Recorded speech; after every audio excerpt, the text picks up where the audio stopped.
आप कौन से गांव से हो? सर। सब एक ही गांव के? कितने घर है वहाँ? सर लगभग 250 घर टेंडी वाला गाँव का। कितने घर कितना क्या आपके गांव में? 3 फुट है सर। हाँ? 3 फुट सर। 3 फुट पानी हाँ जी सर। कब आया, दिन में या रात में? नहीं सर, रात में लेवल फ्लो को उधर से पता लग गया भी थोड़ा पानी का लेवल बढ़ रहा है। सवेरे से ही पता लग गया था। हाँ जी। तो फिर आप पहले क्यों नहीं निकले? पानी भरने के बाद क्यों निकले? सर कोई पशु नहीं संभाले गए। सर घर छोड़ना भी बहुत औखा है ना। चलो बच्चे भी आपके साथ आए? हाँ जी सर। तो जानवर आपके कहाँ हैं? गाँव के जानवर वही हैं। हाँ। तो उनको घास को कौन डालता है? सर जैसे तूड़ी वगैरह हम खरीदे वो लेके आ रहे हैं, वो आगे आगे ऐसे ट्राली के। अभी आप पैदल जा सकते हो वहाँ जहाँ आपके जानवर है वहाँ? नहीं सर, बस्ती पर जाते हैं। तो जाके संभाल के आए 2 दिन में जानवरों का? सर मैं गया था। जाते हो? कल गया। कब गए? कल सर। जानवर सब ठीक है? ठीक है सर। कोई बीमारी तो नहीं है उनमें? नहीं सर। और कोई बात कहना चाहते हो? हाँ। जो इधर 17-18 गांव है ना, उनको ये बेनती है, वो ये कहना चाहते हैं भी हमारे को समझते हैं पंजाबी में बोलो। सर नंबर 2 सर ਜ਼ਮੀਨਾਂ ਸਾਡੀਆਂ ਤੋੜ ਦਿੱਤੀਆਂ ਗਈਆਂ ਨੇ ਸਰ। ਗਰਦਾਵਰੀਆਂ ਜਿਵੇਂ ਕਾਂਗਰਸ ਸਰਕਾਰ ਟਾਈਮ ਸਾਡੀਆਂ ਜ਼ਮੀਨਾਂ ਤੋੜ ਦਿੱਤੀਆਂ ਗਈਆਂ ਨੇ ਸਰ। ਸਾਨੂੰ ਉਹਨਾਂ ਦਾ ਮਾਲਕ ਬਣਾਇਆ ਜਾਵੇ ਜ਼ਮੀਨਾਂ ਦੇ। ਗਰਦਾਵਰੀਆਂ ਬਾਲ ਦਿੱਤੀਆਂ ਹੁਣ ਸਰ ਕਿੰਨਾ ਖਰਾਬਾ ਹੁੰਦਾ ਹੈ। ਜਿਹੜੀ ਸਰਕਾਰੀ ਹੈ ਕਾਬਿਜ਼ ਹੈ उससे है ना वो ये नहीं सर, सरकार ने पक्की सर। वो जो जमीन है वो आपकी स्वयं की है कि सरकार की? सर हमारी हम हमारे बुजुर्गों ने बात की है। हमारे खातेदारी है कोई दर? हाँ जी सर। बना जाएगा पक्की गाड़ी सर इनके सर वो जो ओनरशिप के कॉलम में ना इनका नाम नहीं है सर। जमीन पर इनके पूर्वज से लेके अभी तक काबिज हैं सर। काफी समय से रह रहे हैं पर जमा कर कागज का दिया। दर्ज नहीं है। 70-80 साल से काबिज हैं सर। एक आदमी को दी थी उस टाइम में इंदिरा गांधी ने।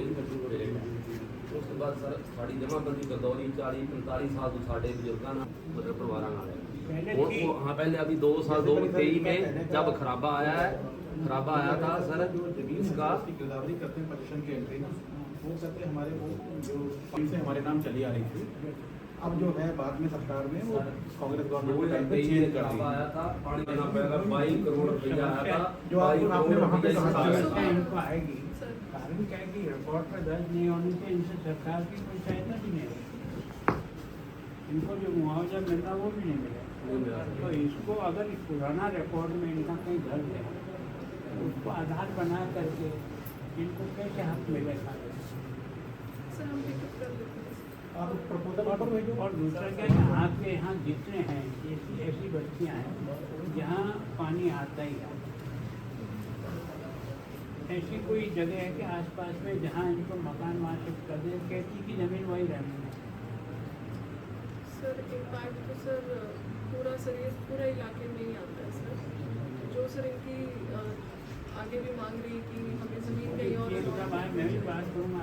बड़ी बड़ी प्रशासन जानता है जब वो कोई हड़ आता है ना कहते बस थोड़े नोचा बना रहे हैं 5 साल हो गए कोई दे आने लाओ जी उदू बाद फिर चेता उदू ही आंदा अगे फिर प्रशासन कोई नहीं पहुंचता उत्थे। चलो कोशिश करके इस बार देख लेते हैं।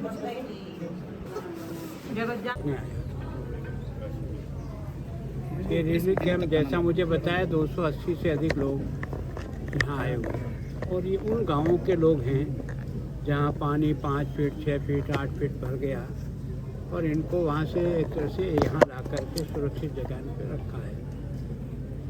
इनकी एक बात सुन करके मुझे लगा कि ये कहते हैं कि हम और हमारे बाप दादा लगातार यहाँ रहते हैं, खेती कर रहे हैं। गिरदावरी में हमारा नाम दर्ज था, लेकिन जब कभी भी बाढ़ आती है, जब कुछ भी होती है तो हमको यहाँ से बाहर आना पड़ता है। जंग होता है तभी भी बाहर आना पड़ता है। चूँकि रिकॉर्ड पर इसको दर्ज नहीं होने के कारण से सरकार की जो सहायता मिलनी चाहिए वो हमारे नाम पर खाते की ज़मीन नहीं होने के कारण से नहीं मिलती है।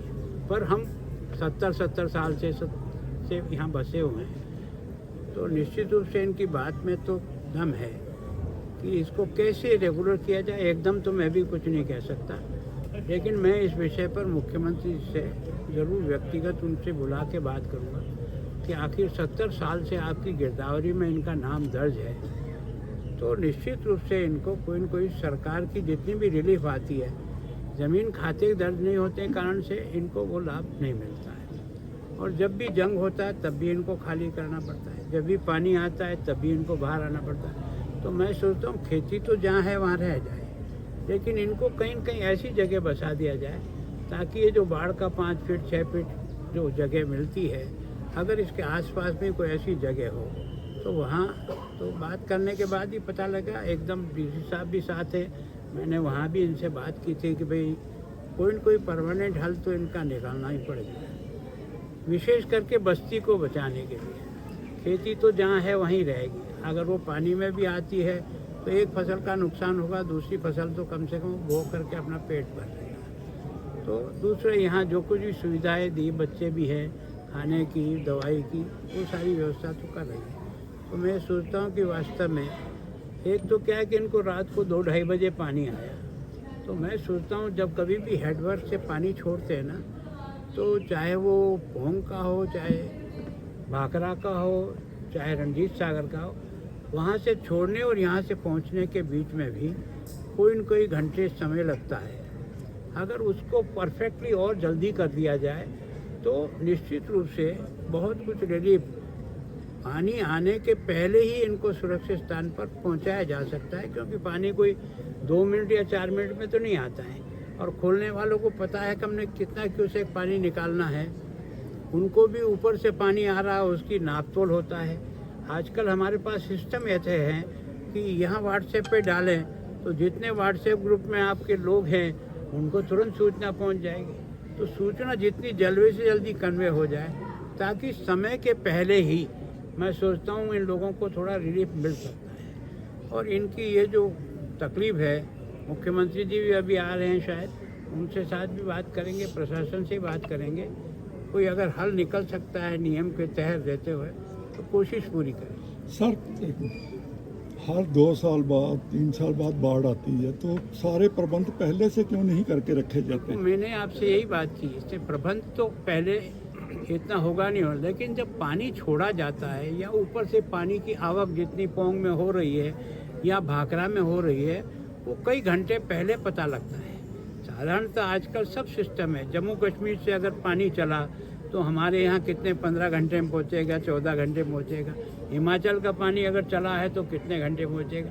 मैं सोचता हूँ सिस्टम को थोड़ा सा और अलर्ट करना पड़े ताकि समय के पहले, प्रकृति की इस पर तो कंट्रोल हमारा हो नहीं पाएगा, लेकिन कम से कम मानवीय दृष्टि से आपदा आने के पहले आजकल सारे सिस्टम ऐसे डेवलप हो गए कि हर चीज़ का समय से पहले पता लगता है। सर, सरकार के प्रबंधों के बारे में आप क्या कहेंगे? देखो, मैं सोचता हूँ मैंने जो कैंप देखा है, उनसे व्यक्तिगत भी बात की है, बच्चों को भी देखा है, तो मैं सोचता हूँ यह सिस्टम और व्यवस्था तो उनके लायक है और उनको कोई तकलीफ नहीं। उनको अपना घर छोड़ने की तकलीफ चाहे आप हो चाहे मैं भी हूँ, अगर इसी तरह से घर छोड़ करके निकलना पड़ता है तो हर आदमी को ये थोड़ा सा कष्टदायी होता है। सरकार के प्रबंधों पे सर आप क्या कहेंगे? सरकार के प्रबंध के लिए जो भी किया जा सकता है, स्वयंसेवी संस्थाएं भी आगे आ रही है, सरकार के साधनों में भी कोई कमी नहीं है। केंद्र सरकार से भी मेरी गृह मंत्री जी से भी बात हुई है, उन्होंने भी आश्वस्त किया है, प्रधानमंत्री जी ने स्वयं मुख्यमंत्री से बात की है।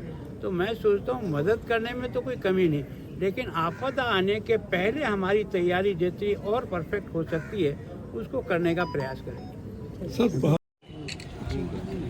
ठीक है, हाँ लिखा हुआ है बैग में जो आपने डाला उसका भी कुछ लिखा रहता है कि ये सामान डाला एक फैमिली के लिए नहीं, मान लो उसमें कोई सामान कम ज़्यादा हो तो कैसे गिने सर, उसके लिए हम ना ये ओपन लगा नहीं, वो क्या है कि अगर आप स्लिप डालोगे ना तो व्यक्ति कंफर्म कर देंगे कि मुझे ये सामान दिया है और ये सामान इसके अंदर है।